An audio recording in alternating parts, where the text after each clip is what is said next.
इन हालात से बलियाबी जूझ रहा, बता दूं आग लग जाएगी। जिस दिन छोड़ूंगा उस दिन औकात समझ में आ जाएगी।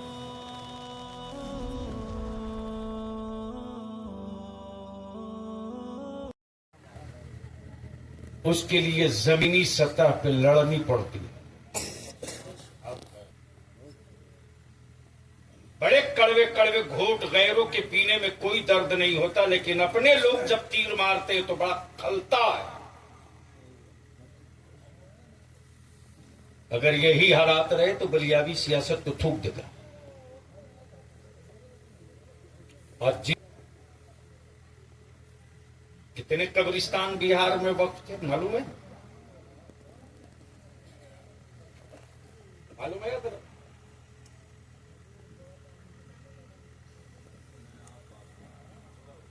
मुर्दे बिहार के कब्रिस्तान वक्त नहीं है।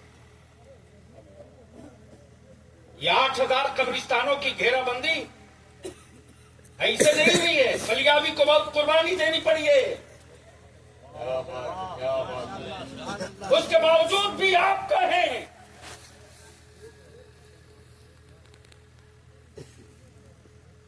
बहुत झेलता हूं। बेसाइज के पैजामा वालों की औकात रही, जूता रख दूंगा तो नस्लें दब जाएंगी। लेकिन गैरों में दम नहीं था, भाई थे तब उसको बेइज्जत कर रहे हैं। अब बच क्या गया जी जनाब? बलियाबी के जुमले बेच कर रोटियां खाने वाले, बलियाबी की तकरीरों की सीढ़ी बजाकर नजराना वसूलने वाले, वो अगर कुछ कहते हैं तो लगता है, बहुत लगता है। जो काम 50 साल में नहीं हो सका था ना, औकात थी।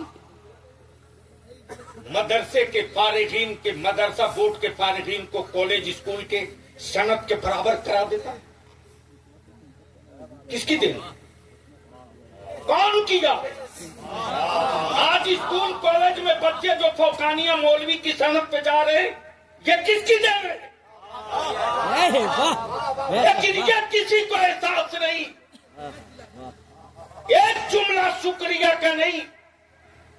गैर अगर जख्म खंजर मारे तो मुस्कुराता हूं, तो उसका बाप काफिर है मेरे रजा के फतवे के मुताबिक, उससे मैं समझौता नहीं कर सकता। लेकिन अपने लोग अगर खंजर मारते हैं तो वहां दर्द होता है। किसकी औकात थी जो यूनिवर्सिटी बना देता? हिम्मत थी? नहीं थी। किस बल पे हुआ? कैसे हुआ? 8000 कब्रिस्तानों की घेराबंदी मौलाना इससे नहीं होगी। जहां एक कब्र दिखी है ना, उसको भी बिहार सरकार में कब्रिस्तान डिक्लेयर करा के पेपर बनवा दिए हैं, तब हुआ। ऐसे नहीं हुआ। लेकिन दिक्कत यही है कि मैं उस कौम में पैदा लिया हूं जहां रईसुल कलम कहा करते थे, बेटा जिंदगी भर खटते रहो, मरने के बाद ये जमात मनकबत पड़ती है, जिंदगी भर कीड़े निकालती। ये भाई बात चल रही है नामुसे रिसालत की। हदारे शरिया की तहरीक बेदारी क्या बलियाबी के बाप के लिए थी? आप लड़ेंगे किस प्लेटफार्म से लड़ेंगे? कौन आपकी आवाज सुनेगा? कौन सा झंडा आपके पास है? कौन सा बैनर? हर आदमी एक इंटरनेशनल तंजीम जेब में लेके घूम रहा। हर मतलब वाला तरबियत इफ्ता करा रहा है। जिसका इमला दुरुस्त नहीं है वो काजी बन जाता। बच के गया है। गैरों से लड़ने की औकात माइक पे हो सकती है, जमीन पे नहीं। दुनिया बहुत बदल चुकी है। हिकमत अमली की जरूरत है, और हिकमत अमली के लिए सबसे पहले बरसों से चिल्ला रहा हूं। क्या वो दिन याद नहीं आपको जब मैं घूमकर पागल की तरह सीतामढ़ी, मुजफ्फरपुर, वैशाली और इसी मोतिहारी में मसाजिद और मदारिस के सर्वे के लिए पागल की तरह मैं घूम रहा था। सुन्नियों मस्जिदें गिनो, सुन्नियों मदरसा गिनो। उस वक्त ही मौलवी बिरादरी कहती थी बलियाबी का इसमें कोई खेल होगा? हमारे बाप की कब्र बनी थी, हमारे दादा दफन होते उसमें, और आज जब हथौड़ा गिर रहा है तो माइक लगाकर चीख रहे हैं। क्या होना, क्या कागज, क्या प्रूफ है? इसी के लिए 25 साल पहले, सैयद साहब याद है आपको, 25 साल पहले से आंख अगर न देख सके कि आने वाले 10 साल आगे क्या होने जा रहा है मुल्क में, उस आदमी को सियासत की बात नहीं करनी चाहिए, कान की गुमटी खोल लेना चाहिए। 25 साल पहले मैंने महसूस किया था कि आने वाले दिनों में क्या होने जा रहा।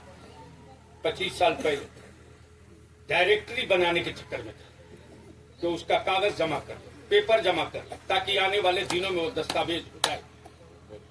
हमारी आवाम ने हमारा साथ नहीं छोड़ा, आलिम हमारा साथ छोड़ा, आलिम हमारा साथ छोड़ा। उलमा बिरादरी अगर साथ खड़े हो जाए, आवाम की क्या बात है साहब? आपने कहा एकेडमी बनाएंगे, जौहर एकेडमी। हमारे लोगों ने यह नहीं देखा कि उनके बेटों को रोटी कल मिलेगी कि नहीं मिलेगी, लेकिन नस्लों के मुस्तकबिल के लिए 50,000 और 75,000 लेकर खड़े हो गए। हमारी आवाम कहां मेरे साथ खड़ी नहीं रही। फैसला हमको करना है कि हम अपनी आवाम के साथ कहां खड़े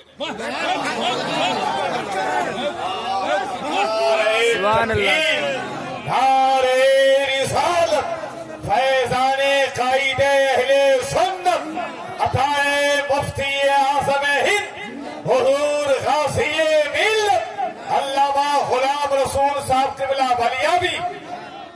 मैं जानता हूं कि जो कौम प्यार से बोली बोल दे, जो जिस कौम के बीच अगर कोई मोहब्बत से बोली बोल दे, अरे इससे बढ़कर क्या हो सकता है इस कौम का भोलापन। इलेक्शन में टोपी पहन के आकर बोल दिया अस्सलाम अलैकुम, तो मुसलमान उसी में मस्त है। अरे सलाम किया भाई, क्या बात है? कहां हैं आप? झोला लेके घूमते रहिएगा वैसे ही जैसे लोकसभा में घूमे हैं। आंकड़ों का खेल है, खत्म हो चुके हैं। रात दिन खून जला रहा हूं।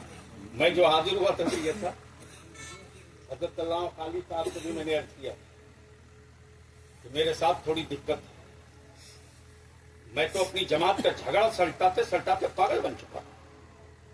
अभी भाग करके मुझको गिरिडीह जाना होगा। एक बहुत बड़ा हल्का आपस में लड़ गया। कहां पंचायत के लिए, किसके यहां गए? और माफ कीजिएगा, झगड़ा अवाम का नहीं, आलिमों का। इनकी पंचायत कौन करे?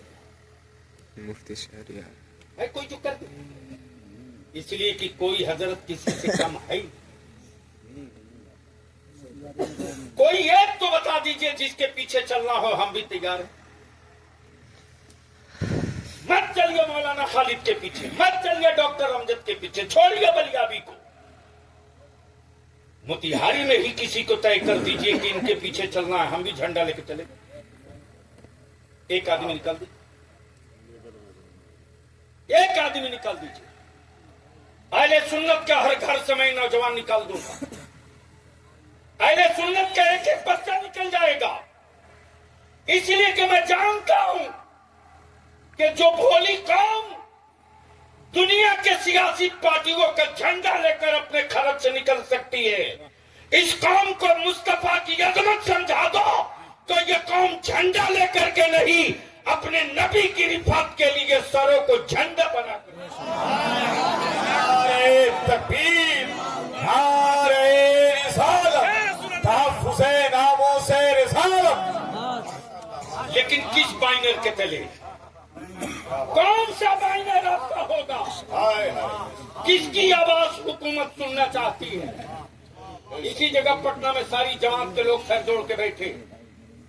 मौलाना बड़े बड़े मोटे लोग आए थे दारे शरीका, सिर्फ दस्तखत कर दे, दस्तखत कर दे। मैंने कहा कि मेरे आका की तौहीन की शुरुआत तेरे बाप ने किया है। तेरी 7 पुश्तों तक लड़ने की कसम अरशदुल कादरी ने खाई थी, उसकी एक एक सिपाही तेरे 10 पुश्तों तक लड़ने को तैयार है। आखिर कौन सा प्लेटफार्म है जिस प्लेटफार्म से आप आवाज उठाइएगा? बता दीजिए एक प्लेटफार्म, हम भी उसका मेंबर बन जाएंगे। कितनी मेहनत करनी पड़ी है इसी मोतिहारी में तहरीके बेदारी इदारे शरीयत के लिए, अंदाजा है?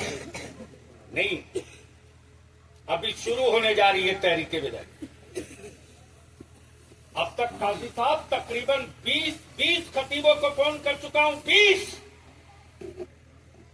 चूंकि नजराना में दे नहीं सकता, भाड़ा में दे नहीं सकता, तारीख खाली नहीं। हमसे ज्यादा मसरूफ कोई है क्या बिहार में? लेकिन मैं अब कैसा पागल हूं कि अपना सब कुछ दांव पे लगा देता हूं। किसके लिए? जमात के लिए। और जब तक जमात खड़ी नहीं रहेगी, साथ का बाजा बहुत दिनों तक बजने वाला नहीं है। दरूद शरीफ पढ़ लीजिए तो एक आखिरी बात अर्ज करता हूं।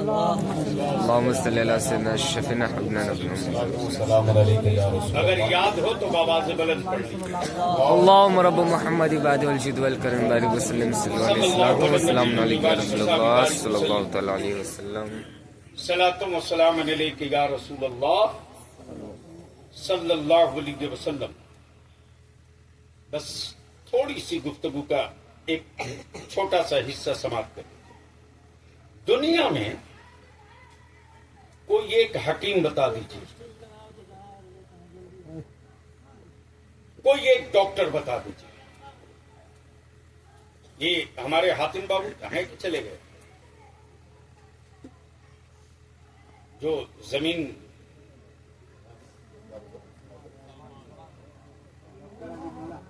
डॉक्टर अलीमुल्ला भाई हैं? अच्छा, आप हो? माशाअल्लाह, आ जा। का डॉक्टर मेडिकल डेवलप करके ऐसी दवा निकाली है कि बीमारी कोई भी हो, दवा एक ही होगी।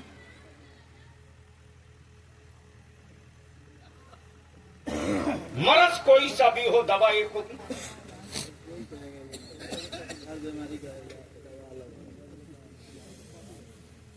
अमेरिका में,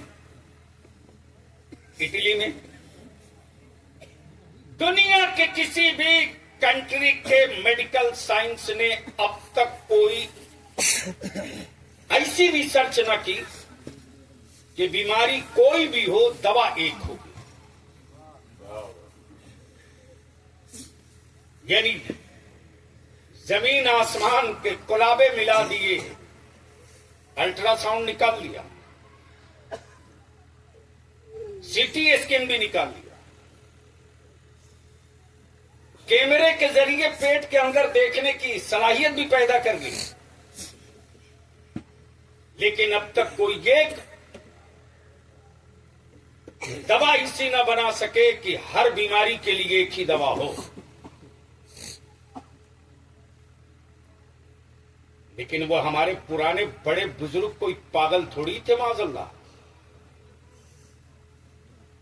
जिस जमाने में न मुफ्ती से मुलाकात हो, न मौलाना से मुलाकात हो, न आलिम से मुलाकात हो, लेकिन गांव में कोई गांव नहीं था जहां मेरे मुस्तफा की मिलाद न होती।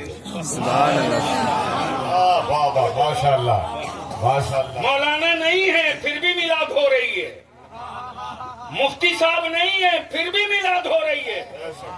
आज इतना डेवलप करने के बाद भी हम वहां तक न पहुंच सके, एतमाद के उस मकाम तक न पहुंच सके जहां आज से बरसों पहले हमारे बाप दादा, जब दारुल उलूम नहीं, यूनिवर्सिटी और कॉलेज नहीं, उस वक्त उनका एतमाद और भरोसा इतना मजबूत था कि हर मिलाद की महफिल में ये तराना गुनगुनाते थे, हर दर्द की दवा है मोहम्मद के शहर में, हर दर्द की दवा है।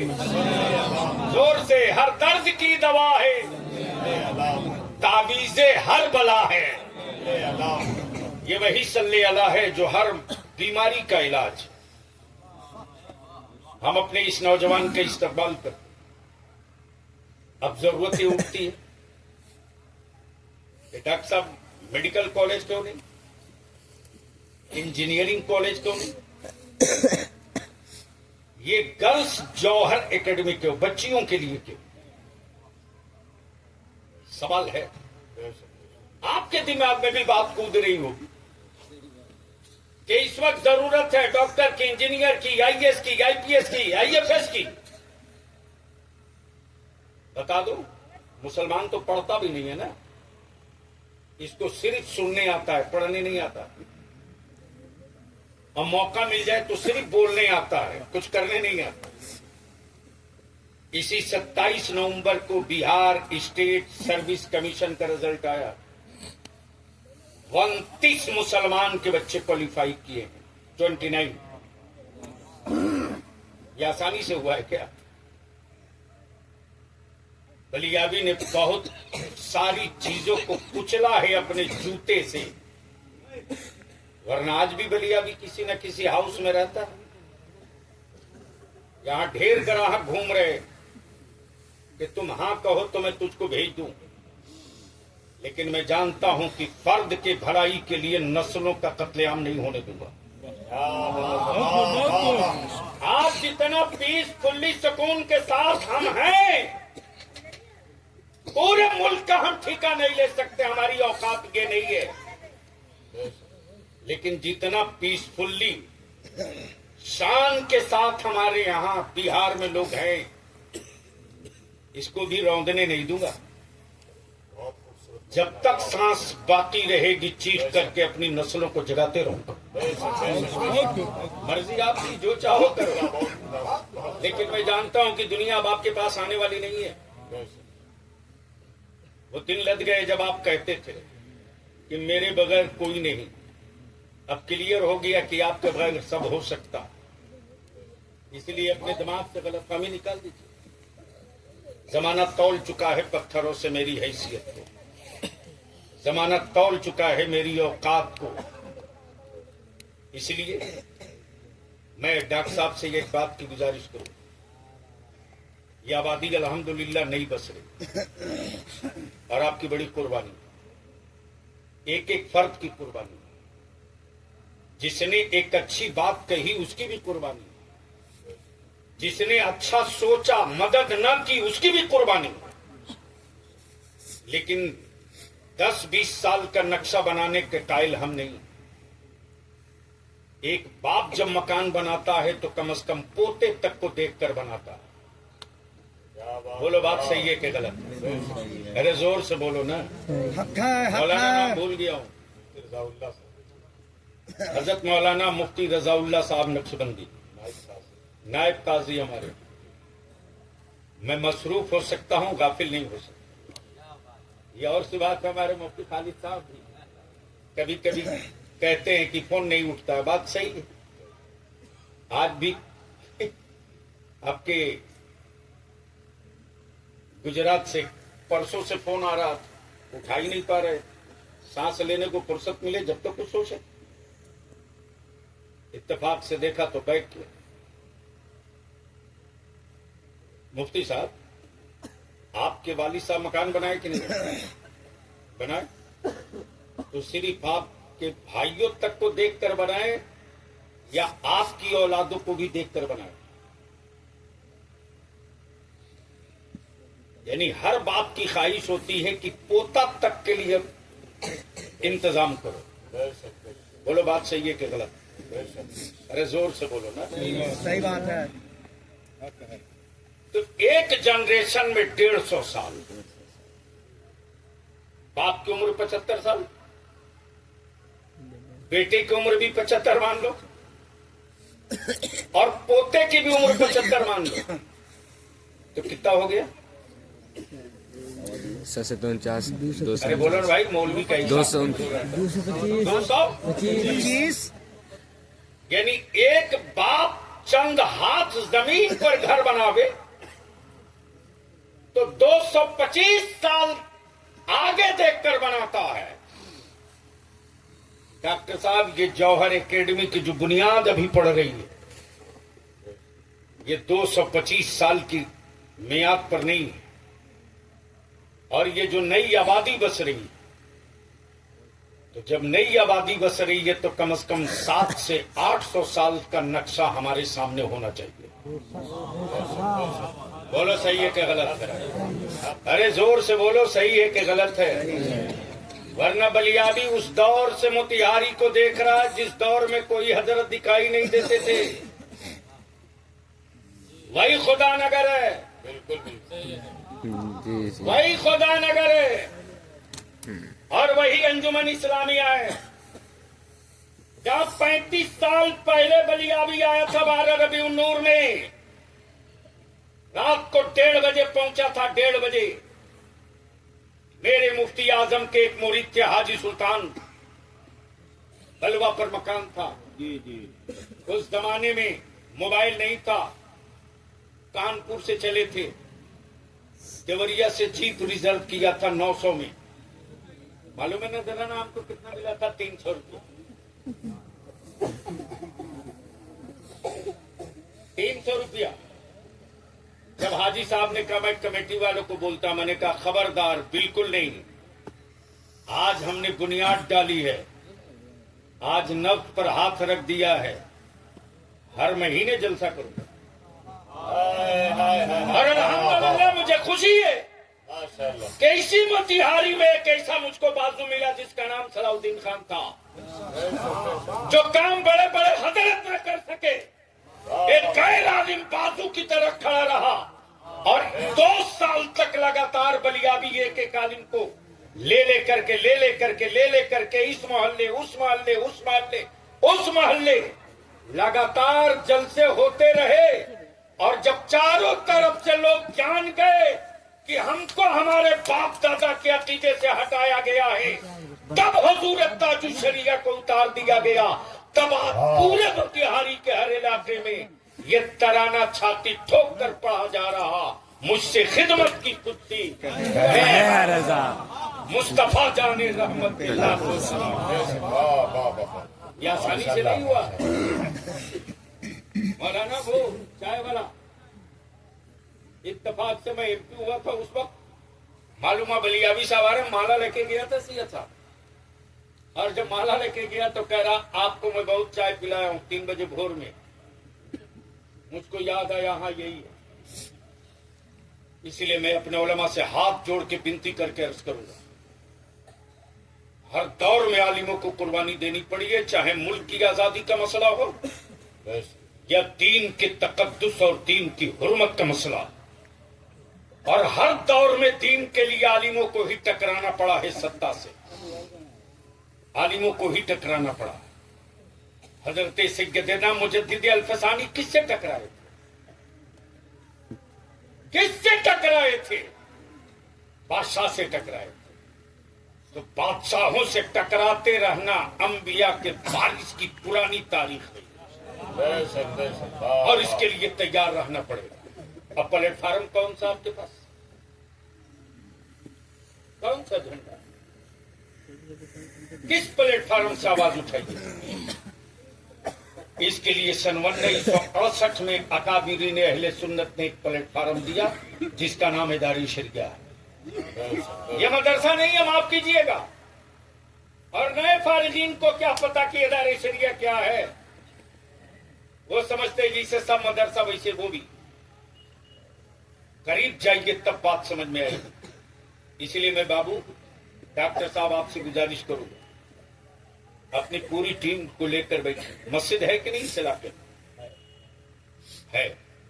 जाहिर सी बात है, जहां इदारा होगा वहां तो मस्जिद का होना जरूरी, हर हाल में जरूरी। 2 मस्जिद अल्हम्दुलिल्लाह।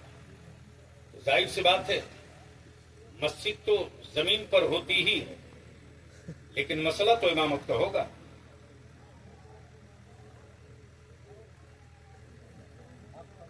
मसला तो इमामत का होगा। काबा तो है पूरी दुनिया के ईमान वालों का, लेकिन दुनिया की हर कौम बोल पड़ी फलस्तीन के मजलूमों के हक में। आज तक इमाम काबा एक लफ्ज न बोल सका। बोला हो तो बताओ, कहीं पढ़े हो तो बताओ।